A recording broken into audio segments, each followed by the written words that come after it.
Hello everyone, and welcome to my 2.2 Guin explanation of Stellaris race creation. This is going to be the first of 5 videos where I will explore race creation, the basics of the HUD, planet management, empire management, and then we'll go for the first 10 years. So this is video 1 of that series. If you want, you can check the other videos here on the bottom bar, I believe. But anyways, you didn't come here to look at my beautiful face, so let's get started with the video.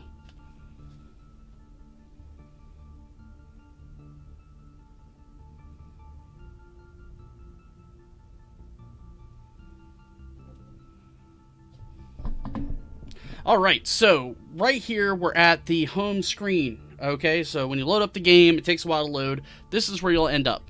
So to create a new race, you can go into New Game. And then what you'll see is on the left, you can select your empire. You'll see random, create new, and then all of these different races that you have the ability to choose from. Now, I have a lot more because I've created a lot. The base game and different expansions will give you access to different races. But what you have that you start with is not all that you have. You can create as many races as you want or as few as you want. One of the benefits is that you can actually create races and you can force the game to pull them into that particular session. To do that, you can click on these buttons here that say Empire Spawning Allowed or Empire Spawning Forced. So do you want them to appear or do you always want them to appear? Based on your preference. So, what we're going to do is we're going to explore creating a new race. This will also go over some of the basics of the game, which could be helpful to a new player. So, click on Create New. Alternatively, if you were looking to kind of just get in there and try out some things, you could always choose Random as well. So, inside Create New, you'll have different options available to you. So, you click Select, and it will pull this up. So, it starts you at the Appearance tab. So, first you make your species. However, I like to take a step back from that, and I like to start with your empire. So, before you can make your species, it's better to think about, at least I believe, it's better to think about what moral authority and what ethics does your race have. Because the appearance has very, very little. The appearance, species name, and name lists have really nothing to do with the overall power and abilities that your race has. So we can start with government and ethics. So the government and ethics, your ethics are your moral force that your society has, for want of a better term. So what happens is, this is an axis, so you can choose one, but when you choose one, you are now limited from choosing the other that is on there. So let's take a look. Easiest one to understand is pacifism, right? So pacifism, you don't like to have wars. You don't like to fight, right? You're very pacifist. On the other hand of that spectrum is militarist. Now, each of those ethics give you different bonuses, depending on what your playstyle is. Maybe you have a very aggressive playstyle. Militarist might be good for you. Maybe you have a very turtle or defensive strategy, in which case maybe being very aggressive doesn't necessarily fit your playstyle. You can choose any of the predetermined races to get you started, but once you kind of get a feel for the game, you're probably going to want to create your own race. So in here you have pacifist. So at the top it says cannot use unrestricted wars, cannot engage in indiscriminate orbital bombardment.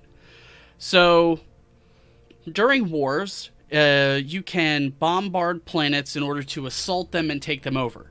What this means is that if you're pacifist, well, you're probably not that okay with just indiscriminately bombing targets. Who would have guessed? The other benefits that they get, administrative capacity and stability. So a pacifist empire is very stable, so they get bonuses to their stability, which we'll explain when we go over the population management. They also have administrative capacity, which we'll cover in great detail when we get to empire management, but basically think of it as your empire size that you can have. On the other side of that spectrum, we have militarist. So, cannot use no retreat. or sorry, can use no retreat. So basically they can say, don't ever run, fight to the last. You can also set up that they have a bonus to their claim influence cost and to their ship fire rate.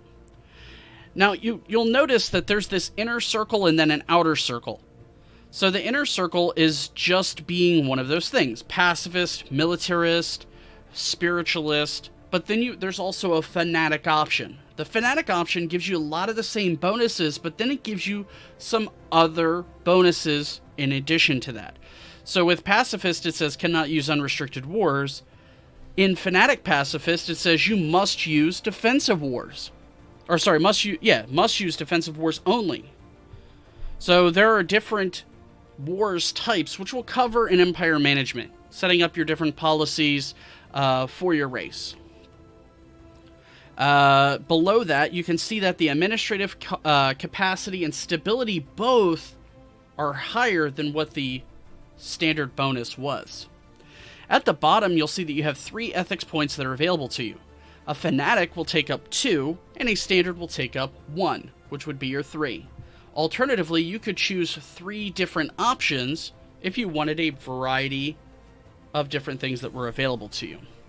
So there's pacifist and militarist. We can also cover xenophile and xenophobe. Xenophile, you like other races. In fact, you seek them out because you get along well with others.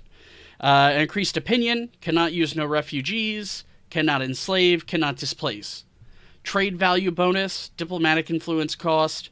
And on the other side, we have xenophobe, which they can purge, they can enslave, they have decreased opinion, so people really don't like you if you don't like other races. Cannot give aliens full citizenship, cannot allow aliens into military service, and you cannot use refugees welcome. But on the other hand, they get a bonus to their starbase influence cost, reduction, and they get a bonus to population growth. Mostly because they don't really play well with others. On the other hand, the xenophile has the trade value and diplomatic influence cost because they get along well with other people. And the trade value is not too bad either. So that kind of gives you a basic idea of some of the ethics. You could choose what works better for you, or you could take a look at the advanced series that'll also be running later, which will cover very, very detailed build analysis. On your right, you have authority. So your authority would be anything from democratic to imperial.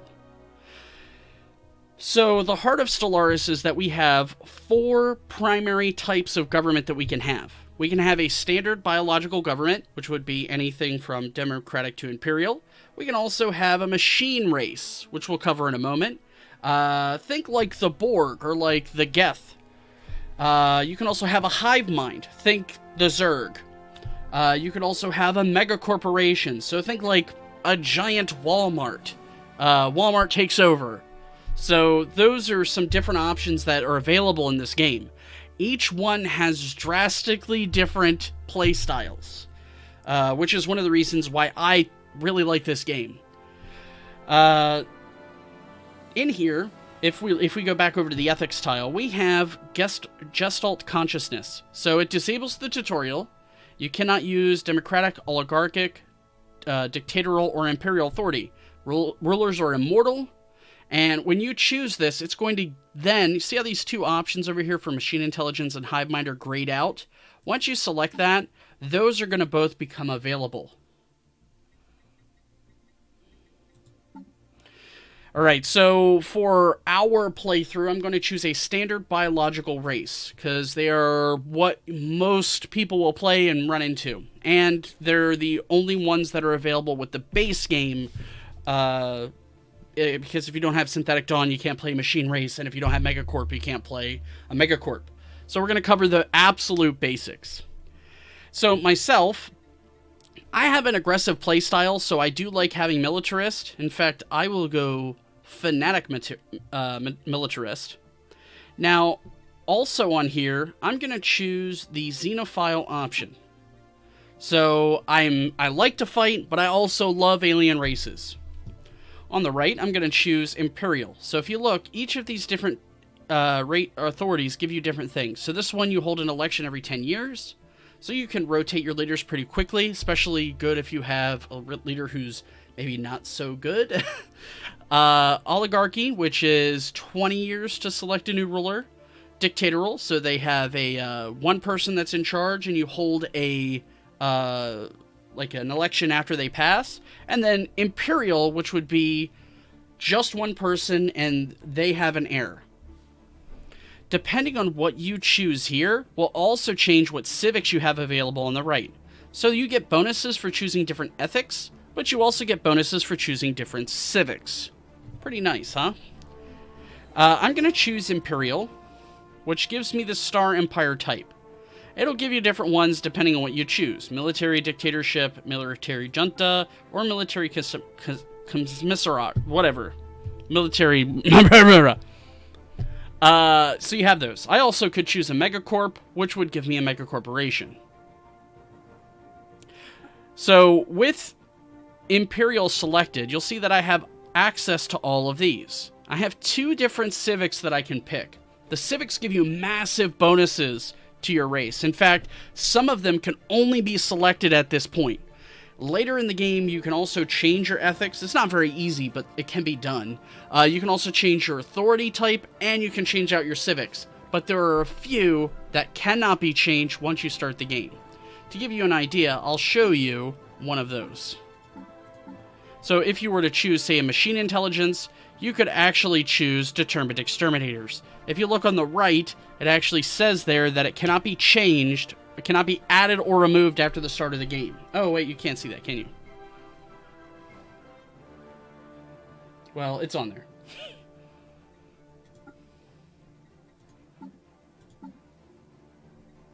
All right.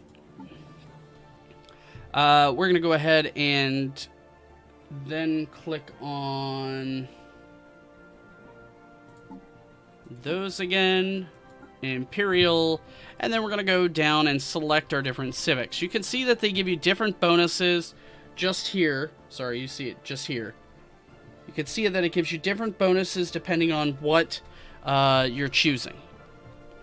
Just to give you an idea of what some of them are, this one can't be added or removed. Life-seeded, your people, they start on a very, very large Gaia world. And that's all the places that they can live is on Gaia worlds. Kind of challenging because then your people really don't like to live on other planets. Imagine that humans evolved on Earth, but we don't necessarily want to live on Mars without spacesuits. Make sense? So you can choose different options that you have over here. Myself, I'm going to choose efficient bureaucracy and mining guilds. Sorry, not efficient bureaucracy. Nationalistic zeal and mining guilds. Where is it?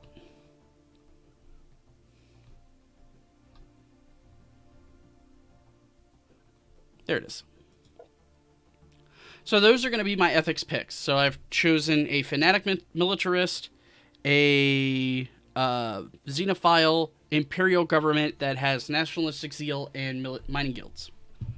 So I'm going to get bonuses to mineral production. I'm going to get a minus to war exhaustion, and it's easier for me to claim systems. In fact, it's really easy because I also have a bonus from being fanatic militarist. From there, I like to choose the second largest impact that you have on your species, which is your traits. So your traits, imagine that those are your different, so one of them is your moral authority and like social structure of your race. This one is, what has your race evolved to do? So from here, you can choose a lot of different options. Some of them are good, some of them are bad. If you look on the left, you'll see that we have 2 trait points left and 5 trait picks left. So you can choose up to 2 points, but you have 5 total because you can actually take negative perks to get more bonuses. Those, if you're new to the game, I would kind of stay away from just randomly choosing those because a few of those could be really crippling depending on what you're choosing. If you're new, might just be better to just pick 1 or 2 bonuses to get started until you get used to character creation and better with the game. Then you could kind of pick things that you know your race isn't really going to do well and that you're not really worried about, to give you even more bonuses. So what I will do is I will follow that philosophy. So I'm going to choose...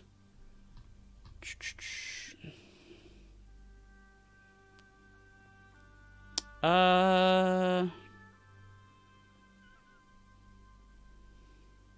going to choose rapid breeders. Because these guys, well, if you know what I'm saying. So we're going to choose that. I'm not going to choose anything else. Ideally, if you're playing a tough, if you're playing on hard, or if you want to get the most bonuses you can, you'll want to choose negative perks to offset those. So if you're an advanced player and you're watching this, you're like, oh my god, why is he only choosing one? This is for a basic video for new players. Alright, from there, there are other things that affect your empire, but nothing hugely. From there, the biggest impact on your race would be, if I can find it. No, not city appearance. Naming class, I think. Yep, naming class. So from here, we're going to go ahead and I'm just going to create a race. And then choose something.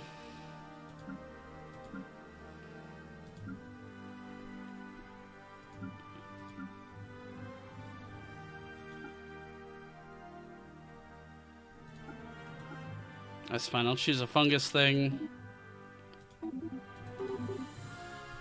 And we'll call these guys the...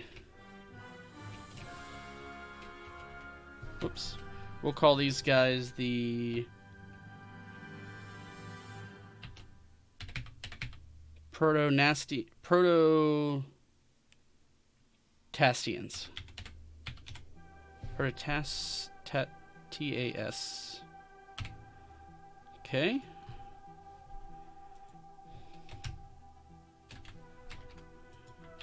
Protestia,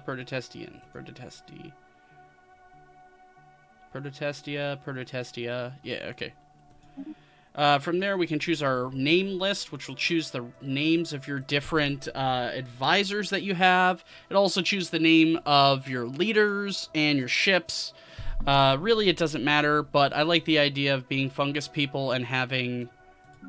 And this will be... what you'll have options to here in species appearance and species name and all of that will be dependent on what mod you have installed. It'll also be dependent on what DLCs you have. So I'm going to choose SPQR because that's the Roman names. From here we'll have a homeworld. We're fungus, so I'm thinking tropical world sounds better. There's really no inherent bonus over the other to choose one. So feel free to choose whichever one you want. Ideally, I choose the one that makes the most sense based on my race. But you could choose whatever you'd like. And then you could choose your starting solar system, which gives you random trinary or binary stars. You could also start with the Sol system or the Deneb system, which for the base race, the Imperium of Man... No, what is it called? I forget what it's called. The Commonwealth of Man, I think it is called. It's their home system. So you'll have those options available to you. I'm going to keep it on random for the time being. Well, we'll put it on trinary. Why not? Random trinary 2.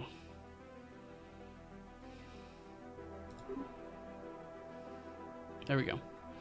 Trinary 1 gives each star its own planetary system. So that's cool. Alright, so we're good. Then we'll go next.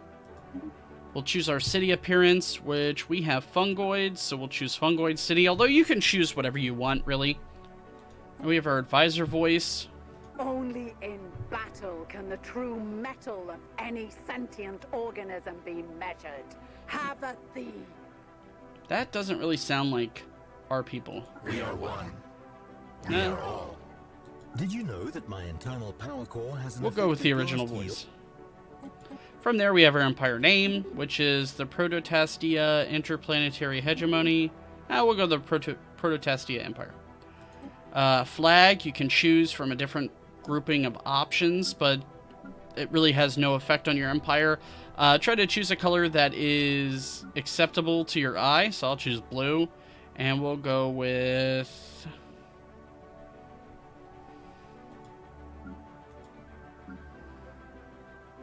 assemble.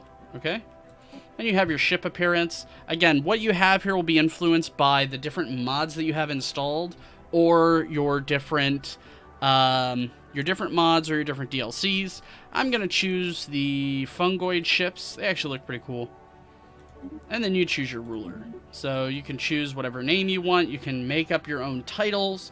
You may or may not have an error depending on your government type. So if you're a democracy, you don't really have an error. You just have another election. And then you can choose different color and look variants for your leader. From there, that's it. That's the absolute basics. You click save and your race is done. Hopefully this video was helpful to you. In this video, we cover the basics of race creation. From here, there are more videos on the basics of the HUD, which we'll be using this race for, planet and empire management, and then we'll do 10 years in the race where I'll kind of walk through my own strategy and kind of show you, bring it all together and show you how everything is. I've been Rusher Q. Thank you so much for your time. Hopefully you can check me out on Twitter at @RusherQ. Look me up on Facebook through Rusher Q. You can also look me up on Twitch, where I stream all the time. Details are down below. Or feel free to join the Discord. We got tons of people that hang out in my Discord that talk about Stellaris. We play games. I regularly run different events, and come and hang out with us. And if you have any questions, I'll be more than happy to answer them. Thank you so much for watching, and stay safe out there, my friends. Have a good night.